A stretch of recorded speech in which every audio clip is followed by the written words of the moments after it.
Hello dear aspirants, स्वागत है आप सभी का किरोश एकेडमी के इस ऑनलाइन यूट्यूब प्लेटफॉर्म पे। तो अगेन आप लोगों के लिए इंपॉर्टेंट एमसीक्यू हम लोग लेकर आ गए हैं। सो आपके जेके एसएसबी का एग्जाम 28 जून को है, तो उसके रिगार्डिंग प्रीवियस ईयर के पेपर के बेस्ड पे यहाँ पर एमसीक्यू आप लोगों के लिए लेकर आए हैं। तो चलिए स्टार्ट करते हैं, और क्लास को ज्यादा से ज्यादा शेयर जरूर करना है आपको, और प्रीवियस क्लासेस अगर आपने नहीं देखी है तो जाके एक बार देख लीजिएगा। तो चलिए स्टार्ट करते हैं। फर्स्ट क्वेश्चन आपके सामने है, पढ़िए और आंसर करिए। क्या राइट आंसर रहेगा? Maslow hierarchy of need include Abraham Maslow, जिसका नाम आप सभी जानते हैं, नर्सिंग में आपने पढ़ा हुआ है। तो सेल्फ एस्टीम है, ऑल ऑफ द अबोव है, सेल्फ एक्चुअलाइजेशन है, फिजियोलॉजिकल नीड है। तो क्या राइट आंसर होगा? मास्लो हायरार्की में क्या क्या इंक्लूडेड होते हैं, ये यहाँ पे पूछा गया है। तो देखिए यहाँ पे सबसे पहले होता है यहाँ पे मैं यस सबसे नीचे यानी कि सबसे बेसिक नीड होती है फिजियोलॉजिकल नीड। सबसे बेसिक नीड यानी कि सबसे बॉटम पे आएगा फिजियोलॉजिकल नीड आएगा, यानी कि फूड, वाटर, एयर, स्लीप, ये सारी चीजें जो होती है वो फिजियोलॉजिकल नीड के अंदर आती है। नेक्स्ट होती है safety and need, safety and security भी बोल सकते हो आप। तो नेक्स्ट चीज होती है यहाँ पे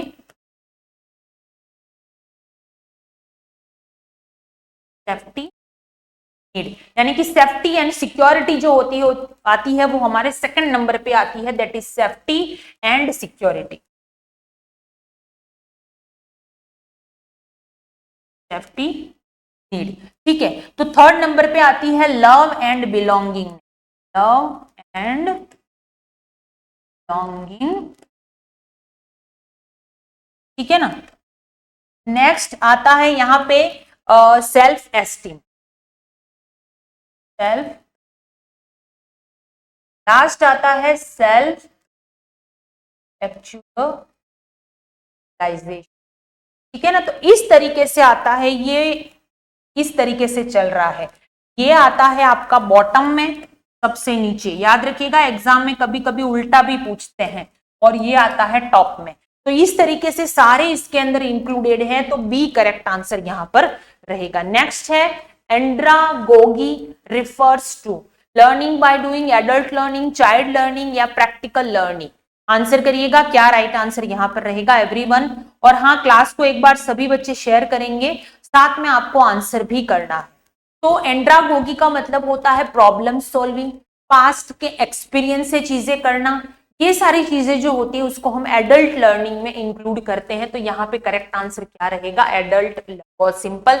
नेक्स्ट है hepatitis associated with fulfilment hepatitis in pregnant woman, hepatitis C, D, E और ए। आंसर करिएगा, क्या राइट आंसर यहां पर रहेगा? यस, सभी आंसर करिएगा। कौन सा हेपेटाइटिस प्रेग्नेंट वुमन में होता है और बहुत ही ज्यादा डेंजरियस होता है, हेपेटिक फेलियर कर सकता है, मैटरनल मोर्टिलिटी का कारण बन सकता है। तो ऐसा हेपेटाइटिस कौन सा होता है? तो ऐसा हेपेटाइटिस होता है हेपेटाइटिस ई, जो बहुत ही ज्यादा डेंजरियस होता है, और प्रेग्नेंट वुमन में ये होता है जहां पे ये हेपेटिक फेलियर भी कर सकता है, और ऐसी कंडीशन में ये मैटरनल मोर्टालिटी का कारण बन सकता है। किसका कारण बन सकता है? मैटरनल मोर्टालिटी का। तो सी यहाँ पे करेक्ट आंसर हमारा रहेगा। क्लियर है? याद रखना, हेपेटाइटिस ए जो होता है फीको ओरल रूट से होता है। हेपेटाइटिस ए कौन से रूट से होता है? फीको ओरल रूट से ये होता है। हेपेटाइटिस डी यहाँ पे नहीं है। हेपेटाइटिस ए और ई ये दोनों फीको ओरल रूट से होते हैं। हेपेटाइटिस बी और सी जो होते हैं वो सीरम हेपेटाइटिस हम इसको बोलते हैं, यानी कि ब्लड ट्रांसफ्यूजन से वगैरह ये फैलता है। नेक्स्ट है best stain used to demonstrate amyloid. कौन सा स्टेन यूज, देखिए कोई भी चीज का पता लगाने के लिए पर्टिकुलर स्टेन होता है जिसका हम पता लगा सकते हैं। तो अगर बॉडी में अमाइलोइडोसिस हो जाता है, ठीक है, तो एमाइलोइड का पता लगाने के लिए कौन से स्टेन का यूज जो होता है वो हम करते हैं, ऐसा यहाँ पे पूछा गया है। आंसर करिएगा, लैप्रोस्कोपी में इसको देखा जाता है और इसमें एक स्टेन का यूज करते हैं। तो कौन सा स्टेन होता है? आंसर करिएगा। तो देखिए अमाइलोइडोसिस किसी में होता है अगर, तो ऐसी सिचुएशन में कॉन्गो रेड स्ट्रेन का यूज करते हैं। इसके साथ में ये मिक्स जब होता है तो ग्रीन कलर बना देता है। कैसा कलर बना देता है? ग्रीन कलर का टेक्सचर होता है। तो इसका मतलब है कि बॉडी में अमाइलोइडोसिस होता है। क्या होता है? अमाइलोइडोसिस यहां पर देखने को हमें मिलता है। क्लियर है? तो यहाँ पे करेक्ट आंसर हमारा क्या होगा कि सी बी, डायग्नोसिस पर्पस से यूज करते हैं इसको। नेक्स्ट है serum sickness is an example of hyper sensitivity reaction बताई गई है। तो सीरम सिकनेस जो होता है वो किसका एग्जाम्पल होता है? आंसर करेंगे क्या राइट आंसर यहाँ पे रहेगा। क्लास को एक बार ही सभी बच्चे शेयर करेंगे और साथ में आपको आंसर भी करना है। यस,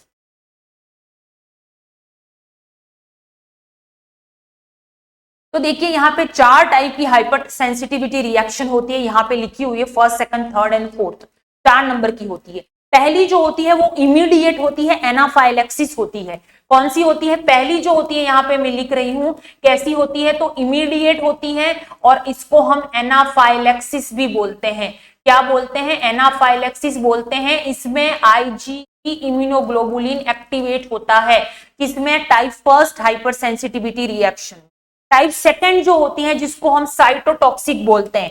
टाइप सेकंड को क्या बोलते हैं? यहाँ पे लिख रही हूं साइटोटॉक्सिक। याद रखना, एग्जाम में कई बार पूछा गया है। साइटोटॉक्सिस जिसके अंदर आईजीजी और आईजीएम, कौन सा? आईजीजी और आईजीएम इम्यूनोग्लोबुलिन इसमें एक्टिवेट होते हैं। Type third hyper sensitivity reaction जिसको हम इम्यून कॉम्प्लेक्स बोलते हैं। क्या बोलते हैं? Immune complex. इम्यून कॉम्प्लेक्स जिसमें एंटीबॉडी एंटीजन कॉम्प्लेक्स बना देते हैं, उसको हम इम्यून कॉम्प्लेक्स टाइप की हाइपर सेंसिटिविटी बोलते हैं। और इसी का एग्जाम्पल होता है सीरम सिकनेस और सिस्टेमिक ल्यूपस इरिथमेटस जो होता है वो इसी का एग्जाम्पल है। एग्जाम्पल भी आप लोग याद रखिएगा, कौन सा एग्जाम्पल है इसका देख लीजिए। किसका? टाइप थर्ड हाइपर सेंसिटिविटी का ही एग्जाम्पल होता है सीरम सिकनेस। ठीक है, और सिस्टमिक ल्यूपस इरिथमेटस जो होता है वो भी इसी का एग्जाम्पल होता है। क्लियर है? पहला जो होता है type first hyper sensitivity immediate होती है, एनाफाइलेक्सिस रिएक्शन होता है। आईजीई एंटीबॉडी जो होता है वो एक्टिवेट होता है और ये एनाफाइलेक्सिस यानी कि इमरजेंसी में, अस्थमा वाली कंडीशन में प्लस एलर्जिक राइनाइटिस में एक्टिवेट होता है। किस किस में एक्टिवेट होता है? तो याद रखिएगा, ये जो रहता है आपके अस्थमा, एक तो आईजीई एंटीबॉडी और अस्थमा वाले में एक्टिवेट होता है। एनाफाइलेक्सिस मैंने आपको बता दिया। क्लियर है? उसके अलावा एलर्जिक राइनाइटिस में, एलर्जिक राइनाइटिस यानी कि रनी नोज वगैरह जो होता है वो अगर एलर्जी की वजह से हुआ है तो ये एक्टिवेट होता है। और कॉम्प्लेक्स वाला जो होता है वो हिमोलाइटिक एनीमिया में। याद रखिएगा, बहुत इंपॉर्टेंट है इसीलिए लिख रही हूं। इसका एग्जाम्पल आपके होता है कि हिमोलाइटिक एनीमिया वाली कंडीशन में ये देखने को मिलता है जिसमें साइटोटॉक्सिक होता है। ठीक है ना, जिसके अंदर आईजीजी और आईजीएम एंटीबॉडी जो होता है वो एक्टिवेट होते हैं ऐसी कंडीशन में। और एबीओ ट्रांसफ्यूजन में, इसमें होता है एबीओ ट्रांसफ्यूजन। एबीओ ट्रांसफ्यूजन इसमें भी टाइप सेकंड वाली hyper sensitivity. Next type third immune complex बनाती है। सीरम सिकनेस और सिस्टमिक लिपस इरिथमेटस में ये एक्टिवेट होता है। जो चौथे नंबर का होता है जिसको टाइप 4 हाइपर सेंसिटिविटी रिएक्शन हम बोलते हैं, जो कि सेल मीडिएटेड होती है। डिलेड हाइपर सेंसिटिविटी इसको बोलते हैं। क्या बोलते हैं? Delayed hyper sensitivity. एग्जाम में कई बार आया हुआ है delayed hyper sensitivity. Delayed hyper sensitivity reaction इसको बोलते हैं। ये टीबी वाले में जिसमें ट्यूबरकुलोसिस होता है उसके अंदर एक्टिवेट होता है। टी सेल मीडिएटेड है, याद रखना। डिलेड हाइपर सेंसिटिविटी है तो टी सेल मीडिएटेड है। ये टी सेल मीडिएटेड एग्जाम में कई बार सेम टू सेम पूछा गया। Type 4 hypersensitivity related to T cell mediated, क्योंकि ये डिलेड हाइपर सेंसिटिविटी है। एग्जाम्पल इसके टीबी के अंदर कॉन्टैक्ट डर्मेटाइटिस वगैरह होता है। उसके जो टीबी का स्किन टेस्ट हम करते हैं ना, ट्यूबरकुलिन टेस्ट, उसके अंदर ये टाइप 4 नंबर की हाइपर सेंसिटिविटी काम में आती है। क्लियर है? तो ये चारों चीजें जो है वो बहुत ज्यादा इंपॉर्टेंट है। देखिए हाइपर सेंसिटिविटी से हमेशा एग्जाम में क्वेश्चन आता है तो आई होप आप अच्छे तरीके से उसको प्रिपेयर करिएगा और बस इतना याद रखेंगे तो भी आपका आंसर सही हो जाएगा। यहाँ पे सीरम सिकनेस पूछा गया है तो हमारा तीसरा आंसर यहाँ पर सही होगा। नेक्स्ट है फॉर्मेशन ऑफ ग्रेन्युलोमा इज, जो ग्रेन्युलोमा फॉर्मेशन होता है वो कौन सा हाइपर सेंसिटिविटी रिएक्शन की वजह से होता है, आंसर करिएगा ग्रेन्युलोमा फॉर्मेशन। तो ग्रेन्युलोमा फॉर्मेशन जो होता है वो वही चीज होती है जिसके अंदर आपके डिलेड हाइपर सेंसिटिविटी होती है, टी सेल मीडिएटेड होता है, ये भी मैक्रोफेजेस वगैरह होते हैं इसके अंदर इसलिए, और इसी के अंदर ये टाइप 4 हाइपर सेंसिटिविटी इसी के अंदर आती है जिसको डिलेड या T cell mediated hypersensitivity हम बोलते हैं। कई बार एग्जाम में आया हुआ है, याद रखिएगा। नेक्स्ट है यहाँ पे जेके एसएसबी की प्रिपरेशन कर रहे हो, टेस्ट सीरीज अवेलेबल है और एमसीक्यू क्रैश कोर्स अवेलेबल है, आप अपना परफॉर्मेंस एनालिसिस कर सकते हैं, इस नंबर पे हमें कांटेक्ट कर सकते हैं। बहुत ही शानदार टेस्ट सीरीज है, अगर आप इसको पढ़ेंगे तो आपका वीक एरिया पे भी काम होगा। डिटेल सॉल्यूशन है 1 ईयर की वैलिडिटी के साथ में, कोर्स एंड टेस्ट सीरीज दोनों, ठीक है ना। चलिए नेक्स्ट है during which stage of labour in placenta deliver, कौन सी स्टेज में प्लेसेंटा डिलीवर होता है, आंसर करिएगा। तो देखिए लेबर की स्टेजेस यहाँ पे पूछी गई है। लेबर का मतलब होता है डिलीवरी या पार्ट्यूशन इसको हम बोलते हैं, यानी कि जब वायबल प्रोडक्ट जो है उसको यूट्राइन कैविटी से वो बाहर आता है, उसी की प्रोसेस को हम लेबर बोलते हैं। लेबर की 4 स्टेज होती है प्रॉपरली। पहली स्टेज जो होती है, स्टेज फर्स्ट जो होता है यहाँ पे लिखा हुआ है, इसका मतलब होता है ट्रू लेबर पेन से स्टार्ट होकर and with full 10 centimetre dilation of the cervix. दूसरा होता है जिसको हम बोलते हैं फुल डायलेटेशन ऑफ सर्विक्स से delivery of the baby. Third stage इसकी जो होती है जिसके अंदर प्लेसेंटा डिलीवर होती है। चौथा स्टेज जो होता है वो ऑब्जर्वेशन स्टेज होता है। क्लियर है। तो यहाँ पे पूछा गया है कि which stage labour placenta deliver, तो स्टेज थर्ड में जो होता है वो प्लेसेंटा की डिलीवरी यहाँ पर हमारे होती है। क्लियर है, याद रखिएगा। नेक्स्ट होता है which is the common ideal female pelvis. Female pelvis, common ideal pelvis कौन सा होता है, चारों 4 पेल्विस हैं, चारों में से फीमेल जो लेबर के लिए बहुत ही जरूरी होता है वैसा टाइप का पेल्विस कौन सा होता है, तो आंसर करिएगा क्या राइट आंसर यहाँ पर रहेगा। चलिए सभी आंसर करिएगा। तो देखिए यहाँ पे सबसे पहले प्लेटिपॉइड पेल्विस से बात करते हैं। किडनी शेप होता है इसका, किडनी शेप होता है। एंथ्रोपॉइड पेल्विस, इसके शेप बड़े इंपॉर्टेंट है, ओवल शेप होता है। गायनोकॉइड पेल्विस राउंड शेप होता है and Android pelvis heart shape होता है। ठीक है, ये एक तरह का मेल पेल्विस है, not suitable for vaginal delivery because इसका प्यूबिक आर्च 90 डिग्री से कम होता है। गायनेकोइड pelvis best for gynaecology, best for female pelvis, और इसके अंदर हम वजाइनल डिलीवरी इजीली करवा सकते हैं क्योंकि इसका प्यूबिक आर्च 90 से ज्यादा होता है। ठीक है, तो ये हमारा बेस्ट फीमेल पेल्विस होता है गायनेकोइड पेल्विस। एंथ्रोपॉइड पेल्विस जो होता है ओवल शेप होता है और प्लेटिपॉइड किडनी शेप होता है। इसमें भी करवा सकते हैं लेकिन काफी ज्यादा ऑब्स्ट्रक्टेड लेबर हो जाएगा क्योंकि इसके अंदर देखिए ओवल शेप होगा यानी कि इस तरीके से प्यूबिक आर्च होगा, इसके अंदर किडनी शेप होगा यानी कि इस तरीके से होगा ये। ठीक है ना, तो ये भी पॉसिबल नहीं है, तो यहाँ पे करेक्ट आंसर हमारा बी रहेगा। नेक्स्ट है विच hormone is helpful in the growth of ovarian follicle. Ovarian जो फॉलिकल्स होते हैं उनके ग्रोथ के लिए कौन सा बेस्ट होता है हार्मोन, ये पूछा गया है। आंसर करिएगा क्या राइट आंसर यहां पर रहेगा। Very good question everyone, answer करिएगा what is the correct one. चलिए आंसर करिए which hormone is helpful in the growth of ovarian follicle. तो देखिए यहाँ पे मैं बात करती हूँ कि ओवेरियन फॉलिकल की अगर मैं बात करूं यहाँ पे, क्लियर है। तो देखिए यहाँ पे ओवेरी जो होता है आपके, सबसे पहले तो मेंस्ट्रुअल साइकिल की चारों स्टेजेस आपको पता होनी चाहिए। पहली स्टेज जहां पे ब्लीडिंग फेज होती है, सारे हार्मोन का लेवल 0 नंबर पे होता है, उसके बाद में धीरे धीरे हार्मोन स्टार्ट होता है। सेकंड स्टेज होती है प्रोलिफरेटिव स्टेज, सेम टाइम पे फॉलिकुलर स्टेज, यानी कि जैसे ही सेकंड स्टेज जो होती है मेंस्ट्रुअल साइकिल की जिसको हम प्रोलिफरेटिव फेज बोलते हैं, जहां पे एस्ट्रोजन और प्रोजेस्टेरोन वापस से यूट्रस में ब्लड सप्लाई चालू करते हैं, सेम टाइम पे फॉलिकुलर फेज चलती है ओवेरी में जहां पे फॉलिकल बनना स्टार्ट होते हैं। ठीक है, तो ये फॉलिकल बनना जो स्टार्ट हो रहे हैं, ये जैसे कि फॉर एग्जांपल ओवेरी है, इस तरीके से छोटा बना, फिर ये बड़ा बना, फिर इससे बड़ा बना, फिर सबसे बड़ा फॉलिकल जिसको हम ग्राफियन फॉलिकल बोलते हैं। तो ये फॉलिकल जो बना रहा है वो कौन बना रहा है, फॉलिकल स्टिमुलेटिंग हार्मोन। क्लियर है। उसके बाद में यहाँ पे देख लीजिए LH है, ल्यूटिनाइजिंग हार्मोन का काम क्या होता है, तो ये जो ग्राफियन फॉलिकल जो सबसे बड़ा फॉलिकल बनाया FSH ने, तो इसके ये जो फॉलिकल है, ठीक है, देखिए जितना बड़ा फॉलिकल उतना ही ज्यादा एस्ट्रोजन हार्मोन को रिलीज करवाता है ये। ठीक है ना, ये चीज हमेशा याद रखिएगा। तो यहाँ पे देखिए, यहाँ पे एक ग्राफियन फॉलिकल बना, अब इसमें से ओवा रेडी है, यानी कि प्रॉपर मैच्योर ओवम जो है वो यहाँ पर रेडी है। अब इस ओवा को जो है रप्चर करवा के वापस से हमें सेकेंडरी oocyte बनाना है, यानी कि एक मैच्योर ओवम जो है वो तैयार करना है। करेंगे कैसे? जैसे ही मेंस्ट्रुअल साइकिल का 14 डेज आता है, ठीक है, 14 डेज पे ओवुलेशन होता है 28 डेज की मेंस्ट्रुअल साइकिल में, ठीक है ना। तो 14 डेज जैसे ही आता है, LH जो रहता है विद इन 24 आवर ब्लड में इसका लेवल हाईएस्ट लेवल पर रहता है, और वो इसको रप्चर करके सेकेंडरी oocyte को यानी कि ओवम को बाहर निकाल देता है, और ये रप्चर होके क्या बना देता है? Graafian follicle. क्या बना देता? सॉरी, ये बना देता है कॉर्पस ल्यूटी। क्या बनाता है? कॉर्पस, जो आगे चल के 12 वीक तक जो है वो ओवा को नरिश करने का काम करती है, 12 वीक तक, जब तक प्लेसेंटा नहीं बनती, और उसके साथ में ज्यादा से ज्यादा प्रोजेस्टेरोन का रिलीज ये करती है, जो कि प्रेगनेंसी मेंटेनिंग हार्मोन है। अब ये ओवा रिलीज हुआ, उसके बाद में फिर रहेगा कि एस्ट्रोजन प्रोजेस्टेरोन का लेवल हाई लेवल में रहता है, ठीक है। अगर पॉसिबिलिटी हुई तो फिर जो है फर्टिलाइजेशन हो जाएगा, फर्टिलाइजेशन नहीं होगा तो वापस से फिर सिक्रेटरी ल्यूटियल फेज चालू हो जाएगी, वहीं से ही 14 वीक के बाद, 14वें दिन के बाद ही, और वापस से फिर मेंस्ट्रुअल साइकिल स्टार्ट हो जाएगा, शेड आउट हो जाएगी बेसालिस लेयर जो होती है वो, ठीक है। तो इसी तरीके से ये चलता रहता है। तो FSH जो है वो फॉलिकल स्टिमुलेटिंग हार्मोन है, ओवेरीज के अंदर ग्रोथ फॉलिकल होने में हेल्प करता है।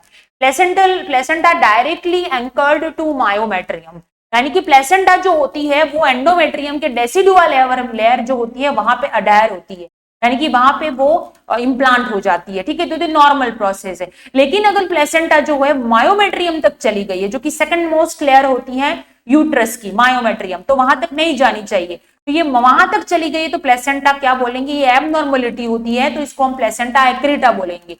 दूसरी कंडीशन होती है जहां पे वो मायोमेट्रियम से आगे चली गई है, थोड़ा और अंदर डीप अडहेर हो गई है, इसका मतलब होता है ये प्लेसेंटा इंक्रीटा इसको बोलेंगे। और अगर ये पेरीमेट्रियम को क्रॉस कर देती है, मायोमेट्रियम को कंप्लीटली क्रॉस कर देती है और पेरीमेट्रियम तक पहुंच जाती है, तो इसको हम बोलेंगे प्लेसेंटा परक्रीटा। तो ये तीनों एबनॉर्मलिटी होती है, इंप्लांटेशन की एबनॉर्मलिटी होती है, यहाँ पे सिर्फ डायरेक्टली मायोमेट्रियम में अडहेर है, डीप नहीं दिया है, इसलिए आंसर हमारा प्लेसेंटा एक्रेटा रहेगा, ठीक है। बाकी रिटेन प्लेसेंटा, यानी कि प्लेसेंटा जो है वो डिलीवरी ऑफ प्लेसेंटा के बाद में भी प्लेसेंटा स्टिल अगर कोई पार्ट उसका अंदर रह गया, रिटेन पीस ऑफ प्लेसेंटा, जो कि पीपीएच का रीजन होता है, आपको पता है सेकेंडरी पीपीएच, पोस्टपार्टम हेमरेज का रीजन ये बन सकता है। नेक्स्ट, प्लेसेंटा सर्कुलेंट पिज्जा जैसा होता है प्लेसेंटा का शेप, यानी कि प्लेसेंटा बाहर से थिक और अंदर से थीन हो जाता है, वैसे टाइप का प्लेसेंटा होता है सर्कमवेलेंट प्लेसेंटा। नेक्स्ट है strawberry spot vagina is seen in, strawberry spot vagina या फिर स्ट्रॉबेरी वजाइना, दोनों चीजें, स्ट्रॉबेरी वजाइना या स्ट्रॉबेरी सर्विक्स, सर्विक्स, ये दोनों चीजें जो होती है सेक्सुअली ट्रांसमिटेड डिजीज के द्वारा होती है। और ये कौन सी, किसकी वजह से होती है, आप आंसर करिएगा, क्या राइट आंसर रहेगा एवरीवन। जिसके अंदर कैसा डिस्चार्ज होता है, तो मैं यहाँ पे लिख रहती हूँ येलो ग्रीन डिस्चार्ज, इसके अंदर आपको देखने को मिलता है, पस कलेक्शन हो सकता है, ठीक है ना, इसके अंदर ईचिंग आ सकती है, रेडनेस हो सकती है, पस कलेक्शन हो सकता है, ये सारी चीजें जो है वो हमें देखने को मिलती है। ओवेरी में छोटे छोटे सिस्ट बन जाते हैं, ये सारा प्रोसेस यहाँ पर होता है। तो इसके अंदर नहीं, ओवेरी में सिस्ट ही बनते हैं, येलो ग्रीन कलर का डिस्चार्ज होता है, पस डिस्चार्ज हो सकता है, तो ये ट्राइकोमोनियस वजाइनाइटिस में होता है, कैंडिडा एल्बिगेंस में नहीं होगा, साइटोमेगालोवायरस हर्पीस सिंप्लेक्स नहीं, ट्राइकोमोनियस वजाइनाइटिस एक सेक्सुअली ट्रांसमिटेड डिजीज है, जिसकी वजह से स्ट्रॉबेरी सर्विक्स और स्ट्रॉबेरी स्पॉट इन वजाइना देखने को मिलता है। नेक्स्ट है most common side of endometriosis, इसके अंदर छोटे छोटे पाउच बन जाते हैं, इसमें नहीं बनते हैं, इसमें बनते हैं, ठीक है। छोटे छोटे ओवेरीज के अंदर छोटे छोटे पस या ब्लड से भरे हुए पाउच जो होते हैं, सिस्ट बन जाते हैं, जिसके अंदर एंडोमेट्रियोसिस, मोस्ट कॉमन साइट इसकी जो होती है एंडोमेट्रियोसिस की, वो ओवेरी ही होती है, ठीक है। तो आंसर करिएगा, यहाँ पे यही पूछा गया, बाकी पाउच ऑफ डगलस वगैरह अगर अदर भी बहुत सारी चीजें जो होती हैं वो यहाँ पे आपको देखने को मिलेगी एंडोमेट्रियोसिस के अंदर। चलिए, तो आंसर करिएगा, क्या राइट आंसर यहाँ पर मिले।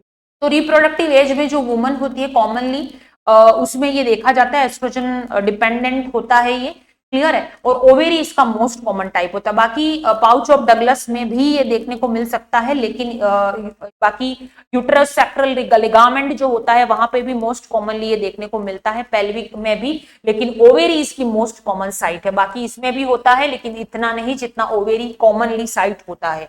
ठीक है, बाकी जेकेएसएसबी की प्रिपरेशन कर रहे हो, एमसीक्यू क्रैश कोर्स देखिए, इसमें फुल लेंथ आपको मिलेगा, वीडियो को आप डाउनलोड कर सकते हो, अनलिमिटेड वॉच है, कितनी भी बार आप देखो एक साल में, या आपकी मर्जी। ऐसा नहीं है, कुछ कुछ ऐप कैसी होती है जैसे कि एक बार आपने देख लिया उसके बाद बंद हो गया, तो ऐसा नहीं है। आप अनलिमिटेड वॉच है, प्लस 1 साल की वैलिडिटी है, तो कोई भी एग्जाम आप जीएमसी उधमपुर का भी दोगे तो यही काम लगेगा। तो इस नंबर पे कांटेक्ट कर सकते हैं और अपनी प्रिपरेशन को बहुत बेहतर बनाइए। 28 जून नियर बाय है आपका एग्जाम, तो अपनी प्रिपरेशन को भी उस लेवल पर आपको लेकर जाना है। ठीक है, तो मिलते हैं नेक्स्ट क्लास में, तब तक के लिए पढ़ते रहिए और हाँ, डेली क्लासेस को जरूर अटेम्प्ट कीजिएगा। मिलते हैं नेक्स्ट क्लास में, तब तक के लिए थैंक यू सो मच।